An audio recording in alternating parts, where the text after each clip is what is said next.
Sebenarnya kalau kita di dunia jurnalis ya Mas ya kan kita memang persoalan integritas gitu ya. Itu kan memang jadi ketika kita menulis berita memang harus berita yang benar, tidak boleh hoax seperti itu. Nggak boleh copy paste Tidak juga boleh ya. copy paste. Kita harus betul-betul turun di lapangan, melihat sendiri, melaporkan apa yang kita lihat, apa yang kita rasakan gitu. Betul-betul yang kita sajikan itu fakta. Mungkin tidak tentu dari wartawan semuanya yang ingin masuk ke penyelenggara memang dinamikanya seperti itu. Banyak sekali perubahan karena memang ya kaitannya dengan politik, aturan bisa cepat sekali berubah, sistem bisa berubah, MK tiba-tiba menurunkan apa gitu ya, aturan, DPRD tiba-tiba memutuskan. Nah itu jadi harus mau belajar, cepat adaptasi dan punya kerjasama tim. Jadi harus mampu bekerja sama dengan tim yang baik.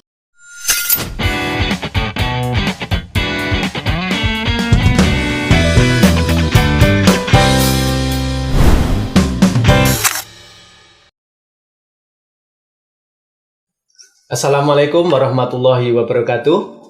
Teman pemilih, jumpa lagi bersama dengan podcast Jadi Tahu KPU Karanganyar seri ke-11. Dalam podcast kali ini spesial memperingati Hari Pers Nasional. Oleh karena itu, bersama saya Daryono, hari ini kita akan ngobrol seputar pers dan pemilu.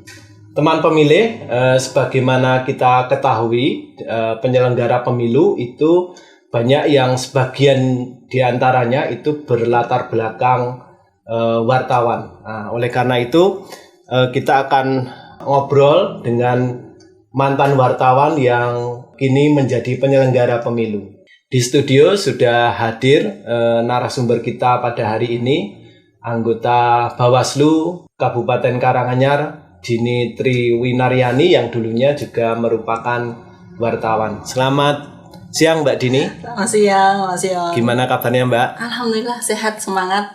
Oke, masih tetap semangat ya Mbak. Iya. Nah, teman pemilih, kita akan ngobrol lebih banyak dengan Mbak Dini mengenai pemilu, demokrasi, dan juga penyelenggara pemilu. Langsung saja ya Mbak Dini ya.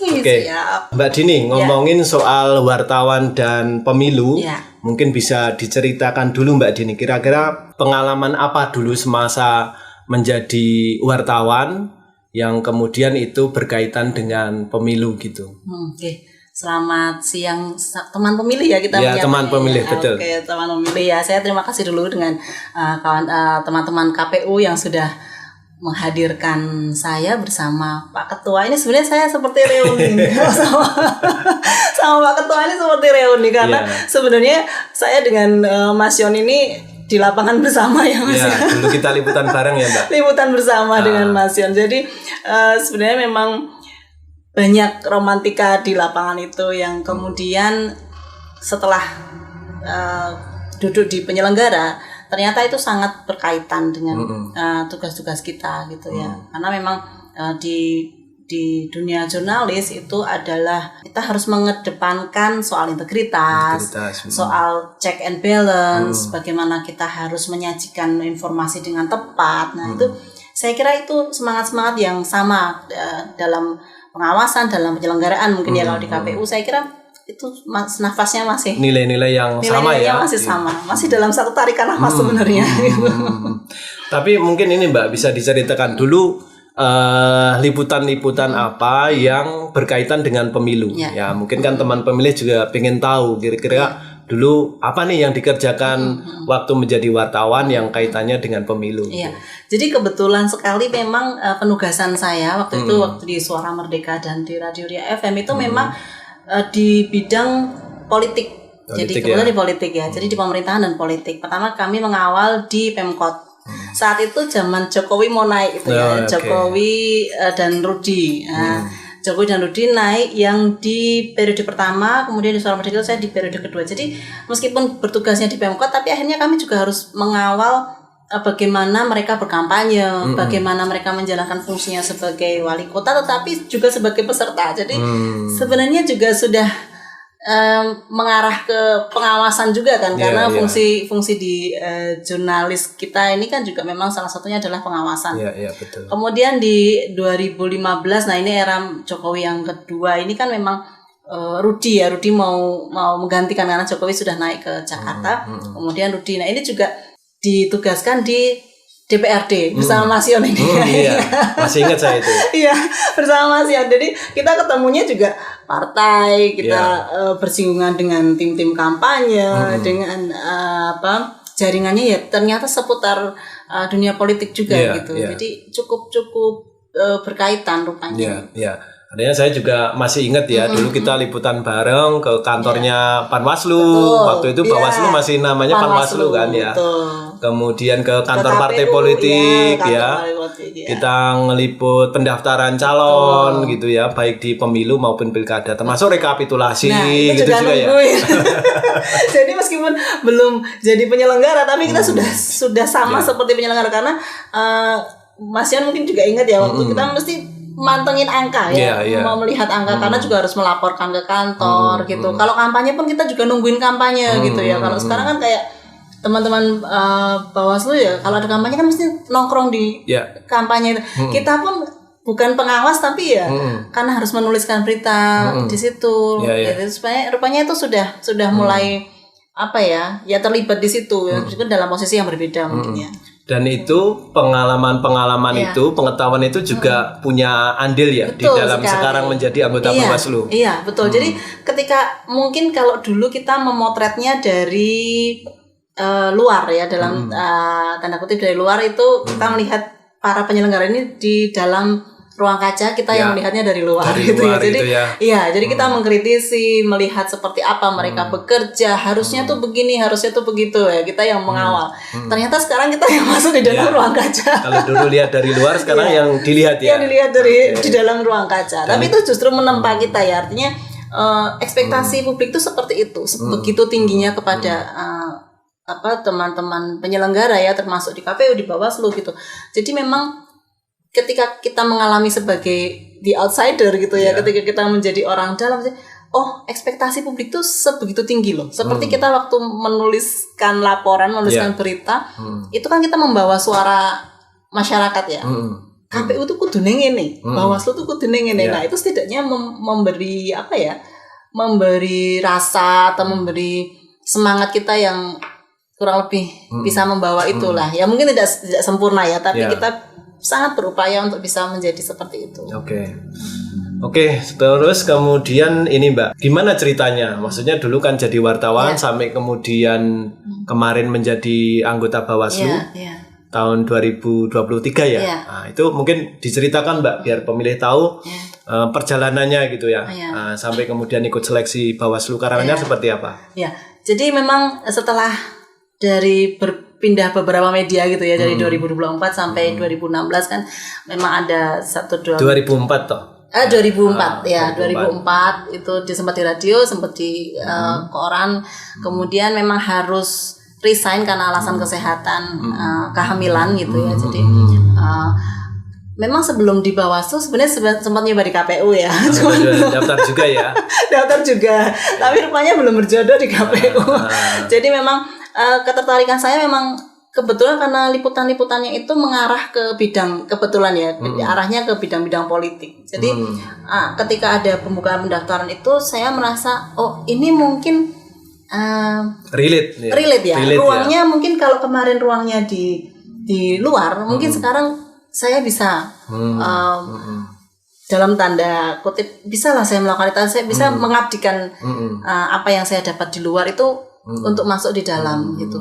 Di KPU ya mungkin memang belum ini ya, jadi persaingannya waktu ya memang belum jodohnya di KPU gitu ya. Kemudian memang meski begitu kan saya masih meskipun tidak intens ya, tapi itu yang 2018 tapi ya yang daftar KPU-nya ya. Betul. Jadi karena ya memang belum jodoh, tapi saya memang karena ketertarikan minat mungkin. Jadi ya bacanya ya soal itu ya kita masih ya meskipun tidak intens ya. Beda kalau kita saat di penyelenggara, tapi ya tetap ketertarikannya di situ. Sampai akhirnya ada Panwascam dulu, Panwascam di 2022.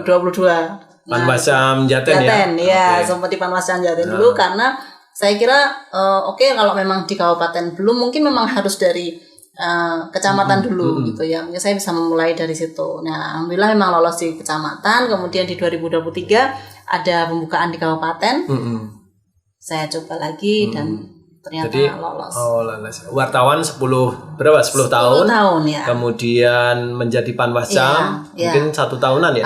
1 tahun kurang sedikit. 1 tahun kurang sedikit. Kemudian 2023 masuk ke Bawaslu Karanganyar sebagai Divisi Hukum dan Penyelesaian Sengketa. Divisi Hukum dan Penyelesaian Sengketa.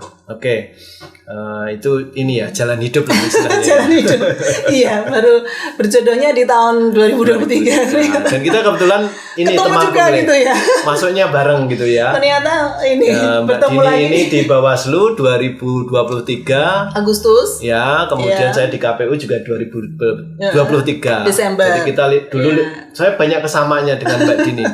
Liputan bareng. Kemudian masuk penyelenggara bareng. Kuliah sekarang bareng ya, Mbak? Tidak kencan padahal ya, Mas. Tidak kencanan tapi tidak kencanan. Bareng. Jurusannya sama lagi. Gitu ya. Bahkan ketika mendaftar di Bawaslu itu juga tidak sengaja rupanya bertemu Mas juga di seleksi ya. Cuma ternyata jodohnya memang Masnya nggak di Bawaslu. Jodohnya di KPU. Jadi banyak kebetulan yang memang akhirnya membuat kita jadi kerjasamanya lebih ini sih. Gitu. Oke, selanjutnya ini Mbak Dini. Dari pengalaman tadi di penyelenggara di wartawan cukup lama ya, 10 tahun. Itu kalau menurut Mbak Dini, apa dari pengalaman itu yang bermanfaat untuk peningkatan kualitas pemilu kita dan juga demokrasi ya, yang sekarang sebagai anggota Bawaslu itu menurut Mbak Dini apa nih yang itu berguna gitu? Jadi sebenarnya kalau kita di dunia jurnalis ya Mas ya, kan kita memang persoalan integritas gitu ya. Itu kan memang jadi ketika kita menulis berita memang harus berita yang benar, tidak boleh hoax seperti itu. Nggak boleh copy paste juga ya. Tidak boleh copy paste. Kita harus betul-betul turun di lapangan, melihat sendiri, melaporkan apa yang kita lihat, apa yang kita rasakan gitu. Betul-betul yang kita sajikan itu fakta gitu. Begitu juga persoalan mental. Jadi tekanan di dunia jurnalis, di dunia media ya, dengan singgungan banyak kepentingan itu juga rupanya menempa kita untuk ketika masuk di dunia penyelenggara itu juga ada singgungan-singgungan seperti memang itu. Ada tekanan ya waktu zaman jadi wartawan. Mungkin bisa diceritakan gitu salah satu ya pada liputan-liputan tertentu kan kalau bersinggungan dengan penguasa biasanya begitu. Jadi saya ada beritanya yang baik-baik ya Mbak gitu. Atau misalnya off the recordnya ini ya itu banyak off the recordnya daripada yang bisa direkord gitu. Jadi agak susah gitu ya. Tapi kalau secara ancaman secara fisik sih saya alhamdulillah nggak ada. Meskipun beberapa teman banyak yang mengalami ya. Tapi saya lebih ke kayak di WA titipan ya. Nanti angle-nya ini aja ya, jangan yang ini. Itu sebenarnya juga memberi penekanan. Memberi tekanan. Ya. Artinya ketika kita tidak bisa menulis seperti apa yang sebenarnya fakta yang bisa kita angkat. Jadi kita betul-betul harus ya begitulah, karena memang ya singgungannya banyak ya, tidak hanya persoalan karena kita juga berada di industri ya banyak lah. Artinya nilai integritas tadi yang di wartawan itu juga diperlukan. Kemudian juga soal tekanan ya, mental ya. Jadi mentalnya wartawan itu kemudian membantu juga ketika jadi penyelenggara, karena saya juga tahu penyelenggara juga banyak tekanannya ya. Banyak ya Mas. Oke. Lalu ini Mbak, dari sisi teknis ya, dari pengalaman teknis yang dulu diterima di wartawan, itu apa yang sekarang diterapkan di Bawaslu Karanganyar gitu ya? Itu mungkin apa nih? Mungkin biar teman pemilih juga tahu gitu. Jadi memang bekal di media itu ternyata sangat banyak bisa diaplikasikan di penyelenggaraan kita ya, di penyelenggaraan pemilu gitu. Misalnya soal meskipun kita sudah kerja keras gitu ya, sudah melakukan semuanya, tapi tidak ada publikasi, itu juga orang KPU ngapain ya, Bawaslu ngapain ya, ternyata itu juga menjadi PR kita untuk bagaimana mempublikasikan kerja-kerja kita, gitu ya. Kemudian kalau kebetulan karena saya di pengawasan, prinsip 5W1H itu ya itulah pengawasan sebenarnya, gitu ya. What, why, when, where, how, itu ya prinsip 5W1H itu, itulah sebenarnya prinsip dari laporan pengawasan, atau kalau di tempat kami menyebutnya form A, form pengawasan ya, itu ya patternnya ya begitu. Pakai rumusnya sama ya, 5W1H. Jadi ketika ya. kami di training di Panwas Cam ya, waktu kan saya tanya, karena saya buta ya, caranya menulis laporan seperti apa? Ya sudah, yang penting itu harus tercakup itu ya, apa siapa loh. Lah iki aku ya dino-dino. Dulu yang kita pelajari yang ya. kita pelajari gitu. Artinya ya. ya alhamdulillah itu rupanya dengan modal itu. Dan itu sebenarnya tidak hanya modal, karena sebenarnya fakta 5W1H itulah yang menjadi gaman apa Mas bahasa Indonesianya? Senjata. Ya. Kita ketika MK kita bersidang di MK itu terjadi. Jadi ketika MK itu meminta keterangan tertulis, yang bisa kita sajikan yang diharapkan dari MK yaitu 5W1H itu, bagaimana kronologisnya, apa siapa posisi kita, bagaimana di mana gitu. Nah itu modal yang katakanlah dan tanda kutip hanya 5W1H itu bahkan bisa menyelamatkan kita sampai nanti sidang misalnya di KPP ya, seperti Masnya juga ngalami di KPP ya. Sudah mengalami di sidang di KPP. Kalau kami kemarin sempat ke MK tapi tidak sampai sidang karena memang gugur di tapi itu rupanya dokumen yang dimintakan ya itu. Prinsipnya memang 5W1H itu. Jadi bahkan hanya 5W1H itulah yang menyelamatkan banyak hal gitu ya, menyelamatkan sistem demokrasi kita, menyelamatkan kita sebagai penyelenggara gitu. Karena memang kita sudah melakukan apa yang seharusnya ada di peraturan gitu. Ya, artinya berguna ya. Berguna sekali. Tadi publikasi, mungkin itu luarannya jadi mestinya Bawaslu Karanganyar publikasinya lebih bagus lah ya. Harusnya lah ya. Iya. Artinya pengalaman wartawan itu ternyata memiliki banyak manfaat. Betul. Memiliki banyak hal yang bisa dipakai ketika sebagai penyelenggara pemilu ya Mbak, baik di Bawaslu maupun di KPU. Oke, kemudian kan dulu jadi wartawan sering mewawancarai. Nah, sekarang gantian nih, sering diwawancarai wartawan gitu. Ada pengalaman nggak Mbak gitu ya? Misalkan saya itu kadang-kadang mikir, saya ini dulu sering wawancara, sekarang dikejar-kejar ya. Diwawancara. Kadang-kadang beritanya nggak pas juga ini. Ini kayaknya saya jadi terima karma ini. Terima karma ya. Nah, itu gimana Mbak? Ada nggak catatan soal ini? Iya. Kalau kebetulan memang sejauh ini ya yang sudah berjalan tuh kalau dari output sudah sesuai ya. Cuman memang karena saya sih paham mungkin karena teman-teman juga dikejar deadline, mungkin juga karena harus running news gitu. Jadi kadang-kadang memang kita pun harus ready, harus setiap saat ditelepon jam berapapun memang ya harus diangkat gitu kan. Dan itu menjadi itu Mas, ketika kita menulis kan kita mesti berharap keterangannya itu kudunya cetok gitu ya. Nah itulah artinya itu membuat kita, berarti saya ketika berbicara dengan wartawan saya harus memberikan keterangan yang mudah diterima awam gitu ya, bahasanya bisa diterima awam tetapi secara informasi juga harus lengkap gitu. Jadi itu kayak PR, kalau dulu kan kita nerima aja terus ngeritik, ini narsumber gitu. Iya toh Mas? Iya betul. Masih nih sebenarnya gitu. Karena narasumber kan aneka rupa ya. Aneka rupa. Tidak semua maksudnya kapasitasnya ya berbeda gitu ya. Maksudnya kalau sekarang sih saya kira wawancara ketua KPU enak banget ini. Udah jadi rilisnya, udah jadi nih. Sekali wawancara udah jadi berita.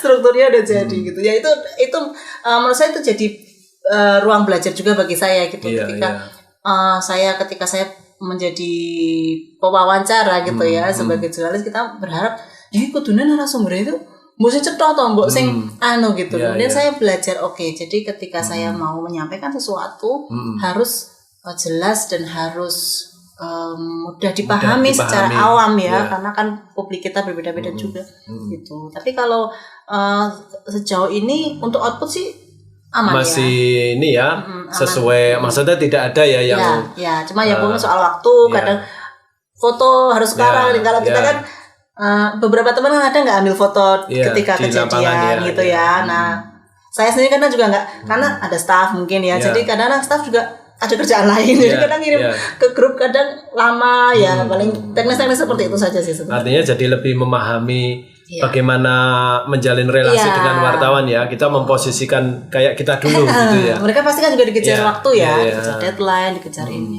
Termasuk juga dari cara kita menjawab wartawan, menyampaikan persoalan ke informasi kepada wartawan itu jadi lebih mudah dimuat lah gitu. Betul. Ya, daripada kita tidak punya pengalaman sebagai wartawan. Iya, Gitu. ya karena kan seperti Mas Yon mungkin juga ini ya, kalau kita waktu di anggota dewan di DPRD ya, kita kan pasti wawancaranya si itu aja, bapak itu aja, soalnya itu komplit datanya. Jangan bapak yang itu, soalnya statementnya irit banget gitu. Padahal kita kan butuh statement yang penjelasan, yang mungkin data-data gitu.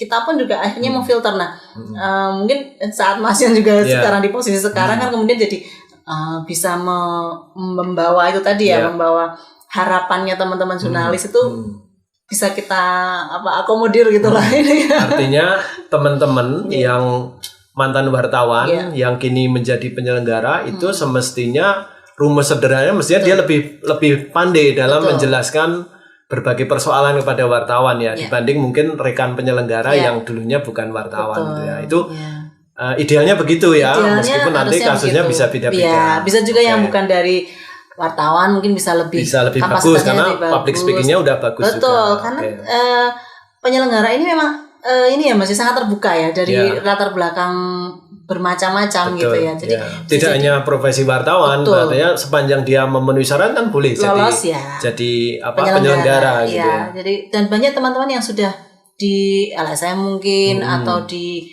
pemberdayaan masyarakat gitu ya. Saya banyak bertemu teman itu memang kapasitas public speaking, kemudian cara berinteraksi itu memang cukup bagus juga karena saya lihat ya backgroundnya memang persinggungan dengan masyarakatnya juga cukup luas gitu. Punya background panjang ya istilahnya begitu. Oke. Selanjutnya ini Mbak dari latar belakang kemudian juga pengalaman sebagai wartawan dan kemudian sudah menjadi penyelenggara itu kira-kira ini mungkin pesan bagi teman-teman wartawan yang siapa tahu besok jadi penyelenggara atau mungkin calon wartawan gitu calon wartawan yang siapa tahu besok jadi wartawan terus punya minat ke dunia penyelenggara. Itu kira-kira dari pengalaman Mbak Dini itu kira-kira apa nih yang bisa di-share? Apa yang perlu diperhatikan mereka gitu ya? Oke. Sebenarnya kalau di penyelenggara seperti saya matur tadi ya Mas Yon, penyelenggara itu adalah ruang teman-teman bisa masuk, ruang yang sangat terbuka. Artinya tidak mensyaratkan kualifikasi S1 khusus gitu ya. Jadi asalkan S1 tidak harus sarjana hukum atau administrasi publik gitu ya. Misalnya di Bawaslu tidak harus dari hukum, banyak juga yang dari background lain gitu. Artinya meski wartawan atau bukan wartawan, yang terpenting adalah ketika kita masuk ke penyelenggara karena memang dinamika di penyelenggara itu sangat cepat sekali. Perubahan peraturan Mas Yon ngalami malam turun ini besok harus sudah disosialisasikan, besoknya sudah harus jalan. Itu menurut saya butuh pribadi-pribadi yang mau cepat belajar, mau terbuka pada informasi gitu ya, dan mudah beradaptasi. Dan itu memang kebetulan kalau di teman-teman jurnalis itu juga patronnya ya. Jadi kita kan harus menyerap dengan cepat perubahan semua informasi itu dengan cepat. Nah, mungkin tidak tentu dari wartawan semuanya yang ingin masuk ke penyelenggara memang dinamikanya seperti itu. Banyak sekali perubahan karena memang ya kaitannya dengan politik, aturan bisa cepat sekali berubah, sistem bisa berubah, MK tiba-tiba menurunkan apa gitu ya, aturan, DPRD tiba-tiba memutuskan. Nah, itu jadi harus mau belajar, cepat adaptasi dan punya kerjasama tim. Jadi harus mampu bekerja sama dengan tim yang baik gitu ya, karena kolektif kolegial kita ya. Jadi baik di KPU maupun di Bawaslu kan tidak satu orang pemimpinnya ya, pimpinannya itu kan 5 gitu ya, atau 3 di beberapa kota. Jadi tidak bisa kita one man show. Nah, memiliki kemampuan untuk bekerja dalam tim, dalam tim, kemudian memiliki jaringan. Nah, saya kira ini penting sekali memiliki jaringan yang cukup luas sebelum masuk ke ini ya penyelenggara ya, meskipun itu bisa dilakukan saat sudah berada di penyelenggara juga tidak masalah. Saya kira tidak selalu harus begitu, tapi menurut saya itu bisa membantu kita ketika berhadapan dengan ya banyak elemen masyarakat. Oke. Jadi tadi banyak ya misalkan bekerja dengan tim ya, karena memang betul ciri kepemimpinan atau kerjasama di KPU itu juga atau Bawaslu itu juga kolektif kolegial ya. Dan saya juga sepakat sih kalau kita nggak bisa kerja dengan orang lain meskipun kita pinter, itu juga nanti bakal kayak pincang gitu ya Mbak ya. Nanti nggak jalan juga karena memang ya itulah sebenarnya kekuatannya, karena ketika disokong dengan banyak kemampuan, dengan banyak background gitu ya misalnya, itu saya kira akan semakin memperkuat institusi itu sendiri gitu ya, pemikirannya, ide-idenya pasti akan berkembang. Dan harus itu tadi ya adaptif ya dengan perubahan ya. Betul sekali. Dan di media juga kayaknya sangat perubahan itu begitu cepat juga ya. Saya kira juga betul sih, kita harus harus adaptif dengan perubahan. Kalau di penyelenggara ya memang aturan-aturannya cepat sekali ada perubahan. Dan mentalnya juga mentalnya banyak tekanan soalnya. Banyak tekanan ini ya teman-teman ya. Jadi kalau memang berminat, teman-teman calon wartawan juga ya. Jadi kalau calon wartawan mungkin agak beda ya Mas ya. Kalau calon wartawan memang kita kemampuan ini ya, kemampuan beradaptasi, kemampuan belajar, kemampuan manajemen waktu gitu. Karena memang kalau calon wartawan sih memang wartawan itu yo manajer, yo penulisnya, yo editornya, yo pembacanya gitu. Jadi kita harus menempatkan diri menjadi satu orang yang kompleks gitu. Oke. Tapi gini Mbak, satu pertanyaan lagi. Kira-kira dulu kepikiran nggak mau jadi penyelenggara gitu? Sebenarnya kalau kepikiran yang cita-cita sih enggak ya Mas ya. Cuman ya karena itu tadi mungkin karena singgungannya kebetulan dunianya banyak relate gitu ya. Kebetulan tapi ya tidak benar-benar bercita-cita misalnya ada sosok tertentu yang pokoknya waktu misalkan dulu liputan, saya mau jadi KPU tuh. Enggak ya? Dulu enggak ya? Jadi kita karena memang ngalir aja. Jadi karena waktu itu pun masih menikmati dunia jurnalis ya. Iso main tuh wong ya Mas ya. Kalau KPU mesti kan main tuh. Gitu ya. Jadi tapi itu tadi Mbak, kira-kira meskipun tidak ada plan gitu kadang kan hidup itu memang tidak selalu sesuai yang direncanakan ya. Tapi ini sebelum kita ke closing, kira-kira pesan atau tanggapan apa Mbak nih bagi wartawan yang mungkin siapa tahu berminat berkiprah. Kalau berminat itu kan sudah direncanakan ya. Nah kira-kira terutama untuk yang punya niat gitu ya. Saya mungkin ada teman pemilih yang nonton dan kemudian dia adalah wartawan. Nah saya kayaknya enak nih jadi anggota KPU atau Bawaslu. Nah kira-kira pesannya apa Mbak mungkin untuk teman-teman yang barangkali berminat untuk menjadi penyelenggara? Ya mungkin lebih umum ke teman pemilih ya. Mungkin ke teman pemilih baik yang dari teman-teman yang sudah berlatar belakang wartawan atau belum. Sebenarnya kehadiran kita nanti di penyelenggara gitu ya. Karena harapannya kan kita masuk di penyelenggara itu membawa proses demokrasi yang berintegritas, yang lebih baik gitu ya. Jadi ketika kita sudah meniatkan masuk di dunia tersebut, di ruang tersebut ya, kita harus memampukan diri atau mempersiapkan diri untuk menjadi bagian dari integritas pemilu itu. Ya, jadi bagaimana kita bisa mewujudkan integritas pemilu itu baik dari sisi teknik maupun dari sisi moral. Karena itu dua sisi yang saling berkaitan ya. Jadi secara teknik kita mampu, tapi secara kode etik kita juga harus dipegang ya. Itu juga nggak bisa jalan gitu. Kalau melanggar nanti kena di KPP. Nah itu sudah merasakan ini Mas Yan ini.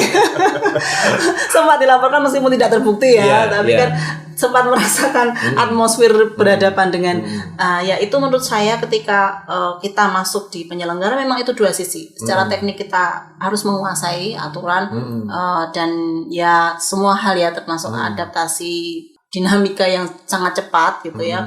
Secara teknik kita harus menguasai, secara etik, secara moral kita juga harus memegang teguh. Nah, dua sisi itulah nanti yang kemudian membawa proses demokrasi atau tahapan demokrasi ini gitu ya. Pemilu kita, kehidupan bernegara kita itu meskipun memang tidak hanya tanggung jawab penyelenggara ya Mas ya. Kadang-kadang kita dipojokkan KPU piye, Bawaslu piye gitu. Padahal itu tidak turun dari langit yang tiba-tiba kita harus sempurna gitu. Karena sebenarnya ruang-ruang partisipasi masyarakat gitu ya. Partisipasi dari peserta gitu. Jadi kita tidak bisa berjalan sendiri. Kita ini sudah menjalankan aturan misalnya ya. Tetapi peserta ada mungkin yang mungkin karena ketidakpahaman atau mungkin memang mencari celah itu juga bisa. Akhirnya menjadi jalannya proses demokrasi tidak seperti yang kita harapkan. Partisipasi masyarakat pun begitu Mas. Jadi ketika kita berharap sistem demokrasi kita berjalan dengan baik, berintegritas, kalau tidak didukung dengan partisipasi masyarakat juga kita kewalahan gitu. Matanya Bawaslu terbatas ya. Iya, padahal kan kita hanya di Bawaslu Karanganyar aja hanya ada 25 staf gitu ya. Di kecamatan hanya 3 orang. Itu pun kalau pas nggak pemilu nggak ada gitu ya. Jadi itu sangat terbatas. Nah, sekarang itu mata yang paling efektif itu kan HP ya, HP ini ya. Begitu. Kamera masing-masing Kamera masing-masing. Nah, di KPU pun begitu. Kalau tidak ada partisipasi pemilih, ya nanti legalitas ininya juga legitimitnya juga kurang. Kalau tidak ada yang mau turun di KPPS, masa bodoh semua juga susah. Jadi saya kira memang selain teknik penguasaan teknik dan etik dari penyelenggara, saya kira partisipasi dari masyarakat dan peserta pemilu itu kemudian menjadi satu ekosistem yang mestinya bisa berpengaruh ya, ikut membentuk kualitas gitu, pemilu kita ya. Oke, tapi tadi pesannya menurut saya juga menarik, setidaknya untuk teman-teman wartawan yang ingin jadi penyelenggara, itu tadi disampaikan Mbak Dini ada 2. Satu soal pengetahuan, pengetahuan juga harus paham ya Mbak. Nanti mau daftar KPU tapi ditanya DPT kepanjangannya nggak tahu, nah itu repot juga gitu ya. Atau mungkin nanti tugasnya Bawaslu apa itu juga nggak paham gitu ya. Satu pengetahuan, yang kedua adalah soal moral, integritas gitu ya. Saya kira itu kita juga sepakat. Kalau tidak berintegritas, tidak punya karakter, ya nanti suruh ke kantor aja datangnya telat-telat terus ya Mbak ya. Itu yang paling sederhana ya. Soal komitmen ya. Komitmen ya. Oke. Oke Mbak Dini, kita ke terakhir ke closing statement sebelum kita tutup podcast kita hari ini. Kira-kira apa Mbak closing statement terkait tema kita hari ini soal dari wartawan kemudian menjadi penyelenggara pemilu. Silakan Mbak Dini.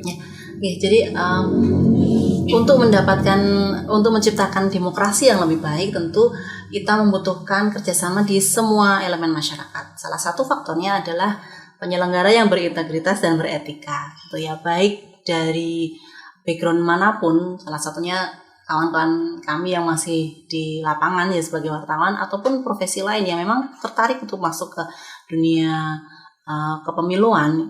Memang 2 hal itu yang perlu dipegang, teknik dan integritas gitu. Jadi dengan 2 hal itu bisa mengikhtiarkan untuk sistem demokrasi yang lebih baik di Indonesia. Oke, terima kasih Mbak Dini. Terima kasih atas kehadirannya di podcast KPU Jadi Tahu Karanganyar. Jangan kapok loh ya. Jangan kapok, ini nostalgia malah.